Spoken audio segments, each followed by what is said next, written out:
Coming up on Energy Switch, a very important episode on China.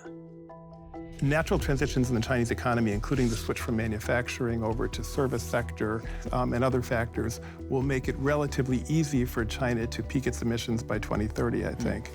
So there's actually been some criticism in the international community that it's not an ambitious enough goal, that they should be doing more. If China wants to reach carbon neutrality by 2060, then the emission trajectory needs to be like this. This is hard. So it's a complete reversal in terms of the emission trajectory. And I do think that, getting there, that's where the key challenge is. Next on Energy Switch, part 1 of China's energy and climate policy. Funding for Energy Switch was provided in part by the University of Texas at Austin, leading research in energy and the environment for a better tomorrow. What starts here changes the world. And by EarthX, an international nonprofit working towards a more sustainable future. See more at earthx.org. I'm Scott Tinker, and I'm an energy scientist. I work in the field, lead research, speak around the world, write articles, and make films about energy.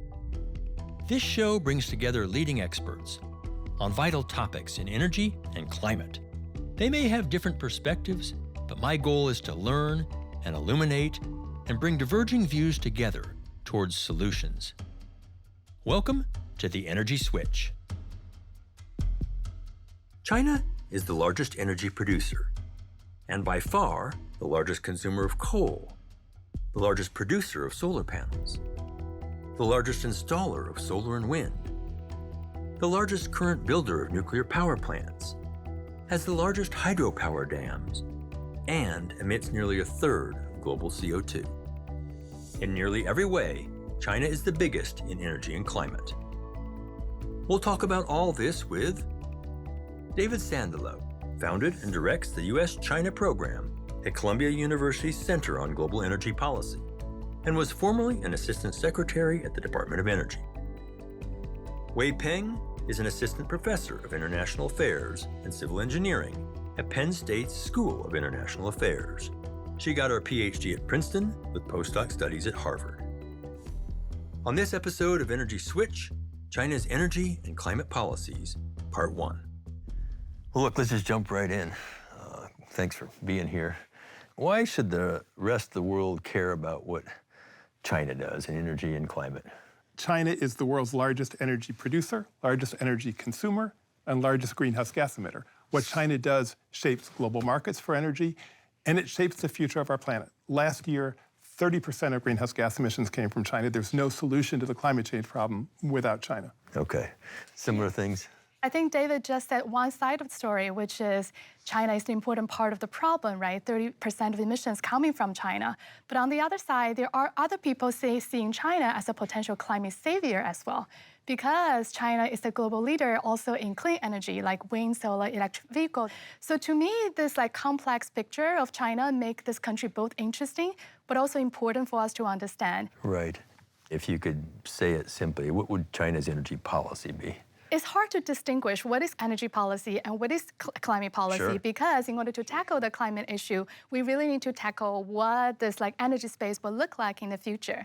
Overall, China aims to peak carbon emissions by 2030, aims to reach carbon neutrality by 2060. That means a lot of different energy technologies need to change from where we are today. Yeah. So to me, I think there are two important features of energy policy for China. One is a very strong focus on this top-down governance structure. So basically there's this big plan from the central government, and then there will be plans at the provincial government level. That's one feature. And the other important feature is a strong focus on the industrial policy. China really focused on how can we use the government support as a way to really promote clean energy transition. Yeah. How do you see that? How do you see China's energy policy? I think China's energy policy is shaped by 3 goals: economic growth, energy security, and environmental sustainability. In that way, I think China's similar to almost every other country on the planet. Yeah. It's interesting. In China, there are no known climate deniers. It's a difference between China and the United States. Yes. The Chinese government embraces these climate goals, but it's not always the top priority. Right. Energy security, economic growth, are sometimes higher priorities. Sometimes they interact in complicated ways. You mentioned central government, provincial, and on down. How does that work? Yeah, it's very complicated. Since the country was founded, the way the planning has been made is that every 5 years we have a 5-year plan. So right now we are at the 14th 5-year plan, and this usually comes from the top level, the NDRC, the National Development Reform Commission, and that covers everything, from economic growth to energy to environment, everything. And then relevant ministries and relevant state-owned enterprises, they're going to make their own state 5-year plan, and so does a lot of the provincial government. So that's why I say that there is a very clear top-down structure in the planning process. Right. But in reality, when you're looking at how the goals are being set and also how they're getting implemented, they're not always the case that the provincial government will just do whatever goals set by the central government, because there are local reality they need to worry about. And that's also the thing when things get trickier and a little bit complicated to see. You said when the country was founded. What did you mean by that? Oh, 1949. Oh, okay, when the country was, because China's been around for a couple thousands of years. Yeah, absolutely. So the modern China. Okay, since 1949. Do you see that the same way, the policy getting set? I do, and one interesting contrast between China and the United States is the experience with long-term planning. You know, when we pass a 1-year appropriations bill in Washington, D.C., it's such a big accomplishment, it gets headlines. In China, they're on their 14th 5-year plan. Now, look, that's partly driven by the fact that it's one party in power, and that party's not going to change, and that affects the planning of horizon. But it's very significant in terms of the energy transition and energy planning, because a lot of what we're talking about in the energy transition are changes that will take place over decades. Right. Are we going to meet them? I mean, can we plateau emissions by 2030 in China? We're still building coal plants. In fact, I think it's not going to be hard for the Chinese to do that. Natural transitions in the Chinese economy, including the switch from manufacturing over to service sector, changes in demographics, and other factors will make it relatively easy for China to peak its emissions by 2030, I think. In fact, there's some projections that it will peak earlier. So there's actually been some criticism in the international community that it's not an ambitious enough goal, that they should be doing more.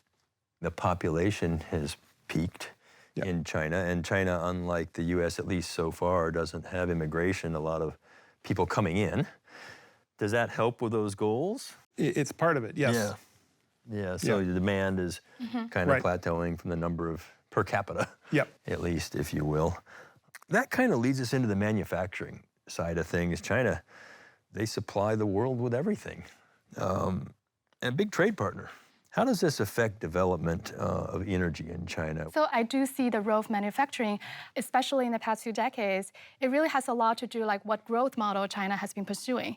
If you're looking at early 2000, when China first joined the World Trade Organization, we definitely see like a lot of emphasis on export. As a result, around 2008 also, we see like 20% also domestic emissions were actually for exported goods. And that was the time when the Chinese government started to really emphasize that, hey, we need to really encourage this domestic consumption and investments. So since then, we see a lot of like domestic infrastructure expansion, like airports, high-speed trains, and we also see a lot of emphasis about like encouraging more service industry within the country. So as a result, if you're looking at the picture today, we're talking about roughly like 8% also of the domestic emissions now go for exported goods. I would have thought it would be higher than that. Yeah, see, I think this is because the picture has changed so much in the past decade. That's interesting. In just 1 decade. Yeah. So looking in the future, I actually don't think this like 8% number would change a lot, exactly because with those days when China have cheap labor has gone. So I do think that there will be more emphasis about like how can we decarbonize our domestic industrial sectors, and also how can we switch to service industrial more in the future as we now talk about like the future climate goals. Interesting. You know, I think the Chinese manufacturing sector is one of the decarbonization challenges that we're going to be facing in the next several decades is quite significant, because Chinese steel, Chinese cement, Chinese chemical sector produce a very large percentage of global emissions. And these are very hard to abate sectors. Yeah. In steel, we need to move to electric arc furnaces. We need to move to various solutions that will decarbonize the steel sector. Probably carbon capture and storage is going to play a role. We need to move to hydrogen for generating heat in a number of these sectors. Yeah. And by the way, it's got to be clean hydrogen. These are huge things to talk about transitioning. No question. And by the way, this starts to get into trade issues and interesting trade disputes because the European Union has decided that it's going to launch some carbon border adjustment mechanism that will evaluate the carbon intensity of imports, including from China. Right. So that will affect some Chinese industry in this way. Although a very large percentage of Chinese steel and cement in particular is consumed domestically. A broader trend that we're facing right here is the decoupling of the Chinese economy from the West. We've seen big political tensions between the United States and China, which I think will probably get worse before they get better, unfortunately. And a lot of the clean energy technologies in the world have been made in China, exported to the rest of the world. A lot of development of clean energy technologies have happened in China. That type of globalization is going to be much harder, I think, in the decades ahead with the political tensions that we're seeing with China and the West. Let's get to those in a second, and they're really important details, I think. Let's just talk about coal. China is today the leading producer and consumer of coal. Why does this matter? Yeah, simply put, it's just because we have a lot of coal and also coal is cheap. And I do want to put China into context because if you're thinking about United States, there's coal, there's oil, there's gas. There's actually different options you can choose from between different fossil fuels. But for China, China is rich in coal, but poor in oil and low in gas. Yeah, absolutely. So I think that resource endowment played a very important role in why this country is turning to coal. Absolutely. And right now, coal accounts for more than 50% of the total energy consumption in China. And a lot of policies and a lot of the current system is built around coal, and that really made a lot of transition difficult to a large extent. Scott, if I could jump in, another statistic here, which more than half of the coal consumed in the world last year was from China. So, and about 20% of global greenhouse gas emissions come from coal consumption in China. If you care about climate change, Chinese coal consumption is the most important place. It's a big deal. Yeah, I do think if you ask the question whether or not China will continue to grow coal, if our time horizon is the near term, my hunch is that they will. If we want to put a longer term time horizon, I do not think China will ever turn back to coal as the major source of energy. You say turn back to coal. I mean, coal is their major energy source currently. So if you're looking at the coal consumption in China before 2013, it was a very clear story of steady increase. Right. And then in 2013, something really important happened, which was China declared war against air pollution. And that was also the first time when the country introduced this idea of capping coal consumption. And since then, since 2013 also, until 2018-ish, we actually see so people were even thinking, around that time, the coal consumption in China might already peaked. But I have to say, I think during that period, I think it's less about the climate goal that is driving the coal consumption. It's more about the air pollution concern. But a lot of different things happened after 2018, right? First of all, there was this economic slowdown, and then we have COVID. So if you're looking at the carbon emissions and also the coal consumption after 2018, you're actually going to see some slight increase over time. Yes. When there is a crisis, it's very easy to turn to coal because it's convenient, it's easy, it's cheap as the solution for the near term. But I do not think this by any means means that China is going to turn back to coal as a major source. Yeah. What is much more difficult is to really reaching carbon neutrality because that requires really a complete shift from the way we use energy today. If you're looking at how the carbon emissions has changed in the past few decades, it's pretty much like this, right? Like 5-fold increase in the past 4 decades. If China wants to reach carbon neutrality by 2060, then the emission trajectory needs to be like this. Yeah, this is hard. So it's a complete reversal in terms of the emission trajectory. And I do think that, that's where the key challenge is. Yeah. More thoughts on coal? First, Chinese policy is very interesting on this point. The current 5-year plan says that China will strictly control coal during this period. Strictly control. That's kind of ambiguous, but it suggests that it's going to be limited. There's also a statement that in the next 5-year plan, coal consumption will start to go down. Okay. Now, a number of foreign experts, including myself, have asked, and that's if that's the case, then why are you building more coal plants? They say that they're going to use coal plants to balance renewables in the decades ahead.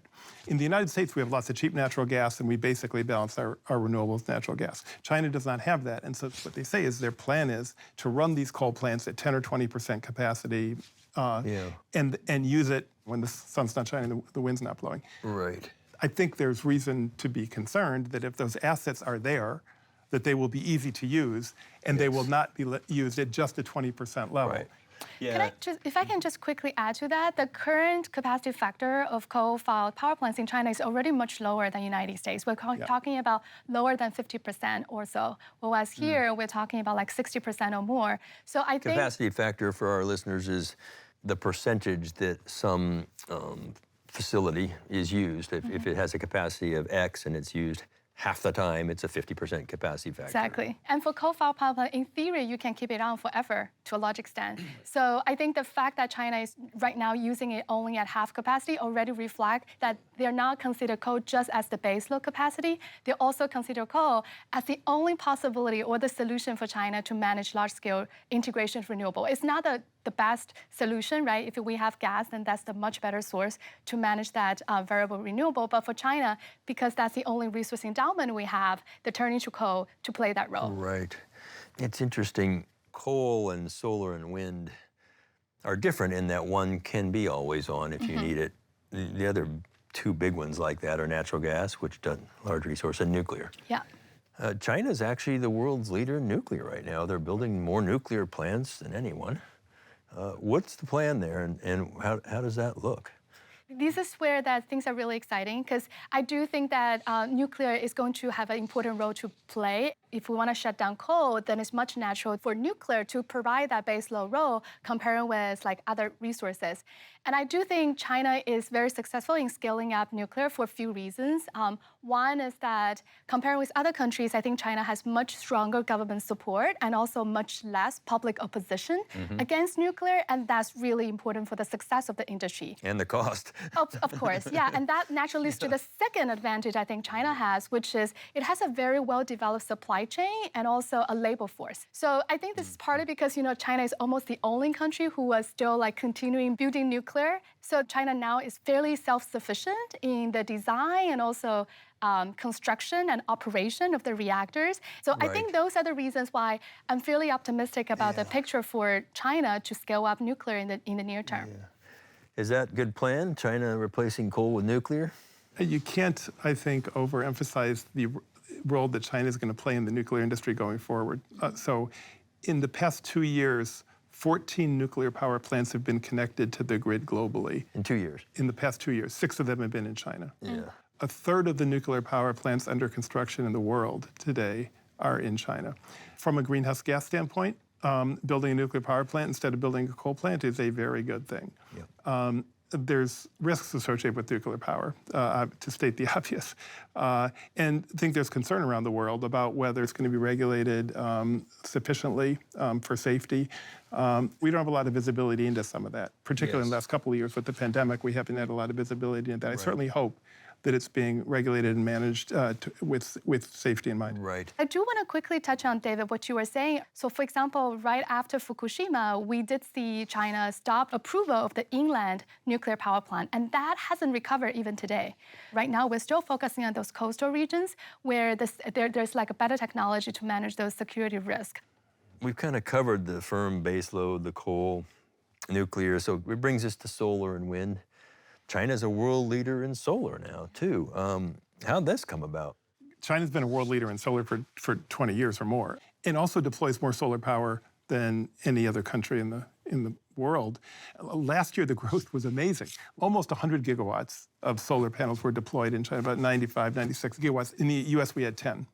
It was accomplished with government policies, feed-in tariffs domestically, research and development domestically, and then low labor costs played a big role in the development of the Chinese solar industry. Wei, did foreign subsidies help establish this solar industry for China initially, or how did that work? Back then, it was really that demand from Germany and other countries and the subsidies there that helped create that panel manufacturing capacity in China so that they can export those places elsewhere. the need domestically to install PV has grown so much, I felt that the role of foreign subsidy is no longer that important after 2010. And I think there's also a question about which sectors within the country that's going to benefit, right? If you're thinking about Germany, the installers and the consumers are benefiting from cheap PV panel imported from China. Yes. But if you are a Germany, like a PV manufacturing company, then you might not be happy with the outcome because now it's really the Chinese manufacturing company who are dominating the market. So to a large extent, I really think this is a winners and losers story, and there's a lot happening within the country that need to unpack. Interesting. I mean, what percentage of coal for energy in China and solar today? Where are we really? So last year, about 56% of primary energy in China was from coal and roughly 3% from solar.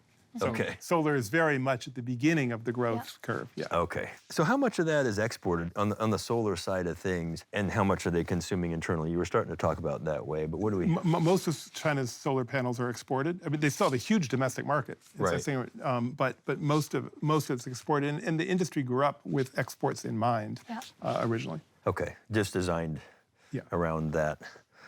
Where does China get all the resources to continue to grow its solar manufacturing facilities? Well, so this is a big issue. China is the center of the processing of the minerals that are going to drive the clean energy transition. That is something that is gotten a lot of attention in the United States and in Europe, and I think it's going to change in the years ahead because there is a determined effort to broaden the supply chains for those minerals. So when we say processing, that means those things may be mined somewhere else in the world, but brought to China to turn into useful things. Exactly. Okay, and how did that happen? A very deliberate policy decision on the part of the Chinese government and a willingness to absorb risk that's not present in some Western governments. So, and losses. So in the United States, a private company that's going to invest hundreds of millions or more dollars in the processing of some mineral has to worry about commodity price cycles and profitability over the long term. In China, that's much less true because the government's going to cover the downside risk. The government may own the company. Just to quickly add to that, I think part of it is government support, but on the other side, this is also because the market for China is just so large. If you are the largest producer for wind turbine, for solar PV, then the companies will also think about how you can make sure that we have a stable supply. So to me, I think this is both sides. It's not only like the government is making it easier for the companies, it's also a very natural thing for the companies to do for their own profit and interest. Right, and there's been concern, the labor with the Uyghurs. I mean, what's that story? That story is that in the Chinese province of Xinjiang, there have been policies towards the Uyghurs that have been labeled genocide by the Biden administration. Independent reports that say that forced labor is widespread, and a significant portion of the polysilicon that goes into solar panels, an important part of solar panels, come from Xinjiang. And so now there is a lot of concern globally in whether solar panels that come out of China are being made with forced labor or slave labor. There is new legislation in the United States on this. And as of now, about 1,000 shipments of solar panels have been held up at U.S. Customs as a result of a statute that prohibits the import of any product made with slave labor. That's interesting. Yeah, do you? The only thing I want to add is that I think this really is in the broader context of shifting away from the Chinese solar PV. So I think this just adds to that pressure for the other countries to move away from using those PV manufactured in China. Right. Well, you mentioned resources. China uses coal because they have the resource. Do they have great sun and wind? Is it enough for the country to... Yeah. China has more than enough wind and solar resources. And one interesting area to watch is offshore wind. Because there's a lot of offshore wind potential. And that technology is really coming down in price. And China's population is overwhelmingly along the east coast there. So if you could develop, abundant offshore wind, it could make a big difference, and it's pretty close to the population centers. And China's been building big DC lines too, which is kind of a nice way to move electricity with a lot less line loss. Historically, the energy resources have been in the West, and the population is in the East. And so it has these long, 1,000, 2,000-mile long high-voltage DC transmission lines that are bigger than anything in the United States. Right. It's quite extraordinary technology. Right. Let's take a break. Sounds We'll good. come back. My guests believe that China will peak CO2 emissions by 2030 by gradually decarbonizing its electricity system and shifting its economy from manufacturing towards service, though other global experts are less convinced. In their most recent 5-year plan, China set a net zero carbon goal by 2060. However, they continue to build coal power plants and will rely on them for decades. Their coal consumption alone makes up 20% of global CO2 emissions. Wei noted that China's coal reduction plans are more about controlling local air pollution. China is the world leader in solar panel production and installation, and in building nuclear reactors. China also dominates the critical minerals industry for solar, wind, and batteries, albeit with controversy around forced labor in mines and factories. We'll conclude our discussion on China's energy and climate policies in Part 2.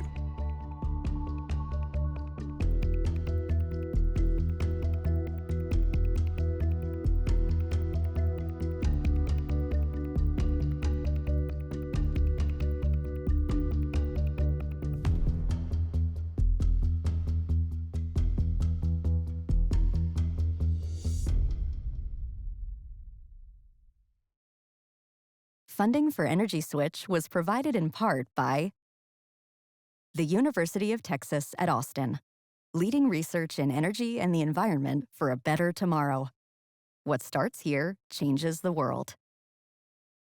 And by EarthX, an international nonprofit working towards a more sustainable future.